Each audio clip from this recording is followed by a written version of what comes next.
Thường Quang xin kính chào tất cả các mọi người. Hôm nay mình xin giới thiệu với mọi người tướng tay của một bạn nam. Bạn nam này hiện đang sinh sống và làm việc tại thành phố Hồ Chí Minh. Nhìn tổng thể bàn tay thì mình thấy rằng tướng tay của bạn rất giống tướng tay của triết gia. Bàn tay này nói lên rằng bạn là một người đàn ông thông minh, quả cảm, bình tĩnh, thích trầm tư, giỏi lý luận, có niềm đam mê trong học thuật, có tính cô độc, thâm trầm, thậm chí đôi lúc có cái tính là khô khan nữa. Rồi, và bây giờ mình sẽ đi sâu vào phân tích đường chỉ tay của bạn.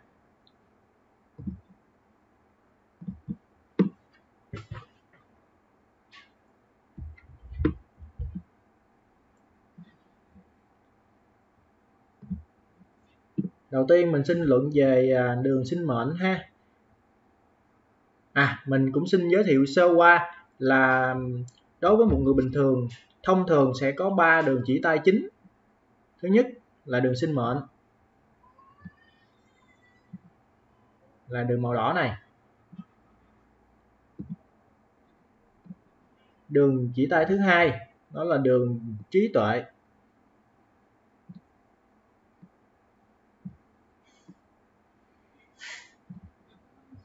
Và đường chỉ tay thứ ba đó là đường tình cảm.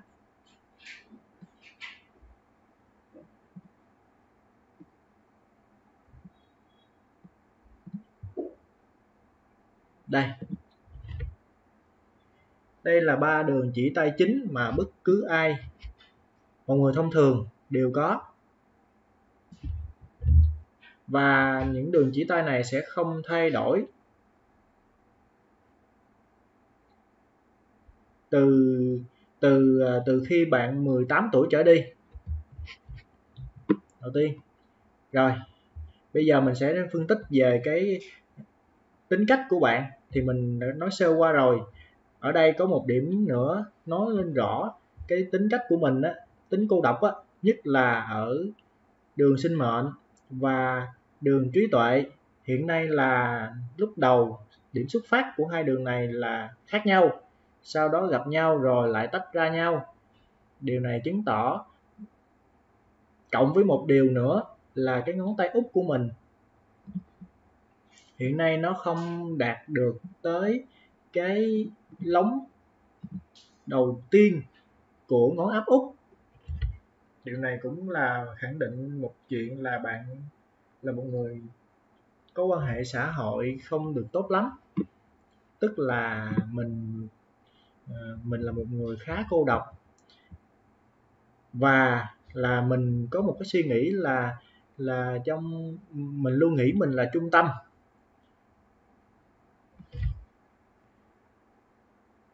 Mình luôn nghĩ mình là trung tâm, cộng với vấn đề là nếu như mà mình không được những người khác để ý đến á, thì lúc đó mình lại đâm ra buồn và chán chính bản thân mình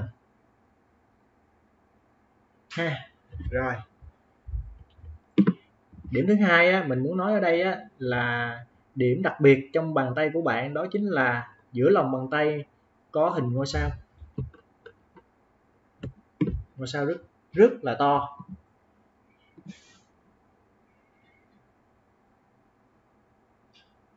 Ngôi sao rất to.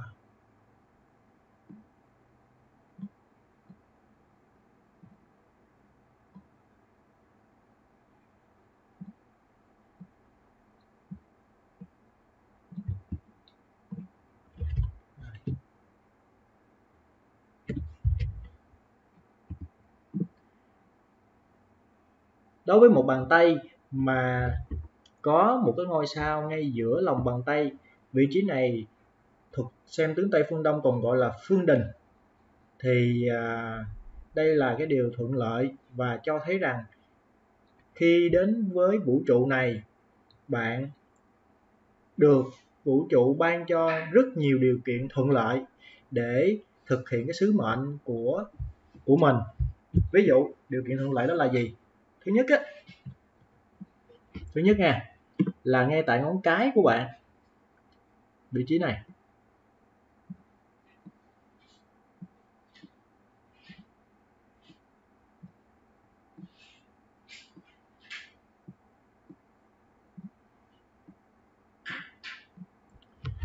ngay tại vị trí này thì ngón cái của mình của bạn có dấu hiệu của mắt phượng hay còn gọi là phật tâm. Mắt phượng hay phật tâm đó chính là cái con mắt thứ ba. Nó có tác dụng gì ha? Thì đa số những người có mắt phượng và phật tâm thì họ có một trực giác rất là tốt khi mà quan sát vấn đề, giải quyết công việc hoặc là nghiên cứu về một lĩnh vực nào đó thì khả năng của mình tiếp nhận vấn đề rất tốt, rất nhanh và đưa ra những kết quả, những kết luận rất là chính xác. Một điều nữa mình muốn nhắc ở đây nữa là cái thuận lợi điều kiện của bạn ở cái ngón giữa của bạn đây. Ngón giữa của bạn có thêm một lóng tay. Thì điều này cho thấy gì? Khi mà một người vào ngón giữa của một người nào đó mà có 4 lóng tay, chứng minh là bạn có một cái tài năng khác người, thậm chí hơn người. Nếu bạn ở trong một đội kèn thì bạn có thể là một người thổi hay nhất. Nếu bạn ở trong bệnh viện, bạn là một bác sĩ thì chắc chắn bạn sẽ là một bác sĩ tài năng và được nhiều người biết đến. Đây là gọi là tài năng bẩm sinh và thiên phú dành cho một người. Trước mắt là mình đã thấy là bạn có 2 điều kiện thuận lợi rồi đó. Còn một cái điều kiện thứ ba nữa đó chính là hình tam giác ở ngay cổ tay đây.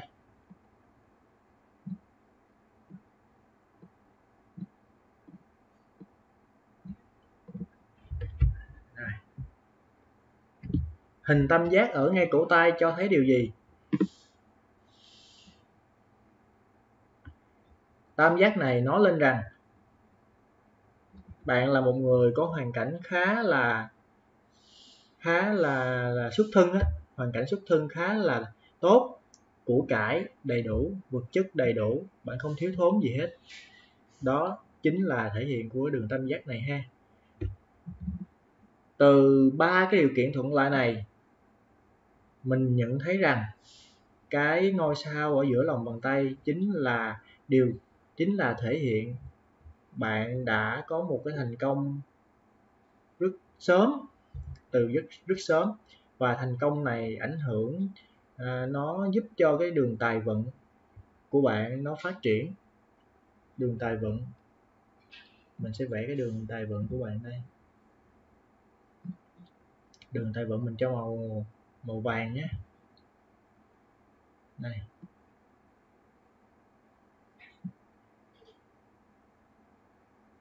Đường tài vận của bạn nó đi một mạch cho đến ngón út.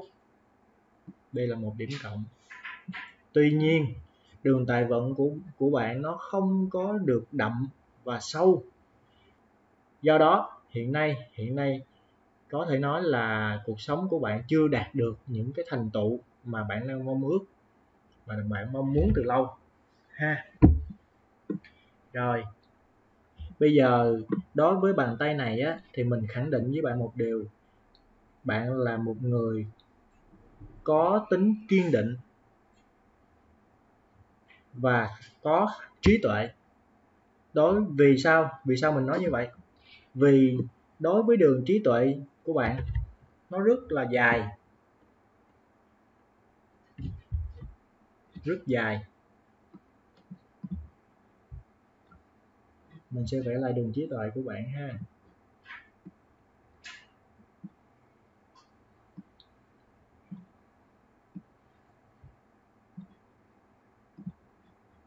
Rồi,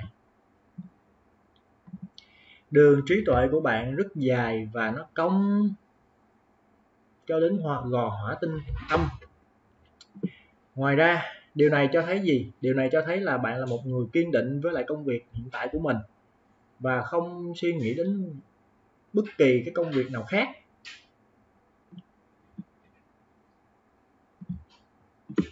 Thứ hai, từ cái đường trí tuệ này mình thấy là nó có rất là nhiều đường vân đi lên. Này,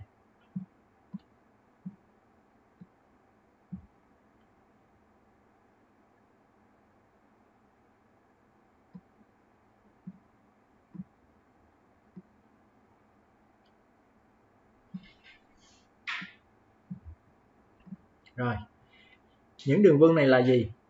Những đường khi đường trí tuệ của bạn nó dài và có những đường vân tạp và hướng thẳng lên, chứng tỏ bạn là một người rất nỗ lực, và những nỗ lực của bạn nó nó dẫn dắt bạn đạt được những cái yêu cầu và những mong muốn của bạn trong một giai đoạn ngắn thôi.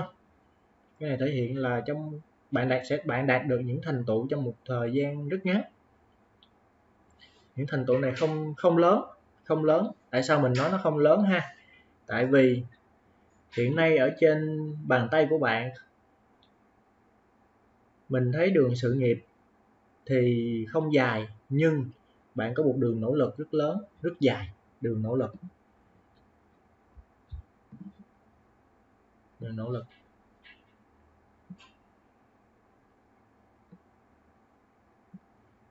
đường nỗ lực này nó đi từ đường sinh mệnh tiến thẳng đến gò thổ tinh.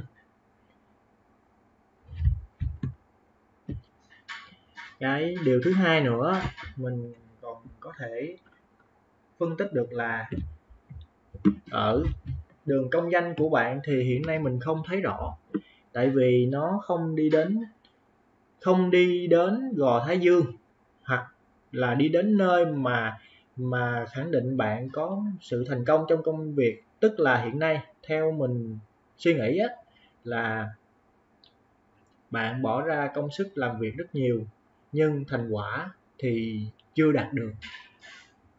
Thành quả chưa đạt được không có nghĩa là bạn không đạt được, tại vì với tài năng của bạn, với nỗ lực và với tấm ý chí kiên định của bạn trong công việc thì nhất định bạn sẽ thành công trong một tương lai không xa. Rồi, gia đạo và tình cảm vợ chồng. Về đường tình duyên thì mình sẽ vẽ lại đường tình cảm của bạn ha. Đây, bạn là một đường thẳng đi lên và phân nhánh ở đoạn cuối.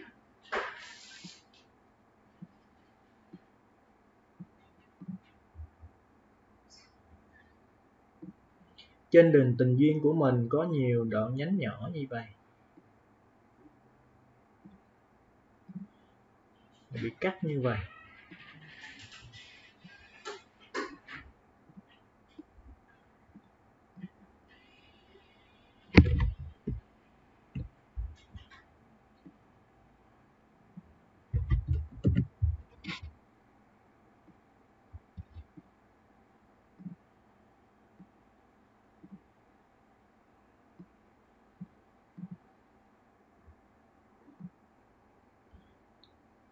Khi nhìn vào đường tâm đạo của bạn, nó cũng chính là đường tình cảm, thì nó bắt đầu từ mép bàn tay cho đến hết ngón giữa là một đường thẳng và cong ở giai đoạn cuối và cong lên, chứng tỏ bạn là một người kiên định và có tình cảm nhất quán, luôn nghĩ về một người khi bạn đang yêu người đó.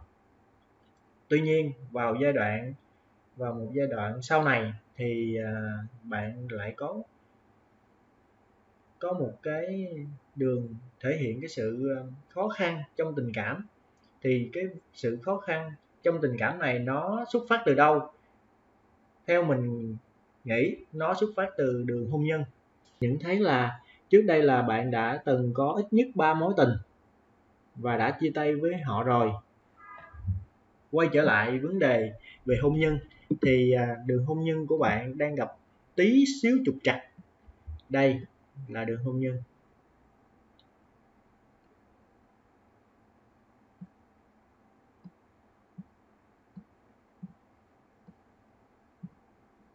Rồi,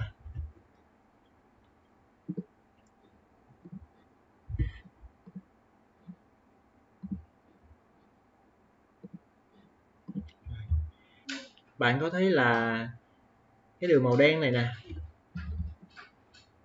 hiện giờ là nó đi ngang rồi cong xuống, nó phản ánh lên một điều là trong cuộc sống hôn nhân của bạn nó đang gặp chút vấn đề. Lạnh nhạt có, mệt mỏi có, buồn chán có, đặc biệt là không có tiếng nói chung trong gia đình. Điều này rất là nguy hiểm. Tuy nhiên, nếu hai bạn có thể nhận ra được vấn đề này sớm và giải quyết nó thì mọi chuyện sẽ khác đi. Khi đó cái đường cong màu đen này nè, nó không có còn cong nữa và nó là một đường rất đẹp. Mình mong là như vậy. Theo một nhà thuật số nổi tiếng tên là Lý Cư Minh, ông ta cho rằng đường hôn nhân hướng xuống hàm ý cuộc sống gói chăn lạnh nhạt, mỏi mệt, nhưng không hẳn là ly hôn. Đường hôn nhân từ từ hướng xuống có nghĩa là cuộc sống gói chăn dừng rơi vào trạng thái mệt mỏi, tình cảm không được thỏa mãn, thường cãi cọ, gia đạo bất hòa. Đây là một dấu hiệu nguy hiểm. Nếu cả hai đều có thể thay đổi hiện trạng, đường kéo xuống là đường này đây.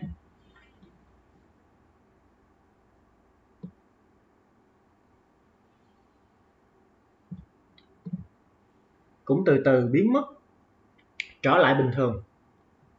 Trước khi đường hôn nhân chưa cắt qua đường tình cảm,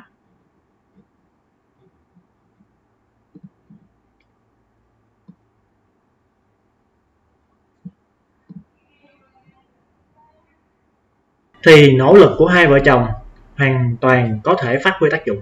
Vậy nha, mình cũng xin kết thúc video tại đây. Xin chào các bạn.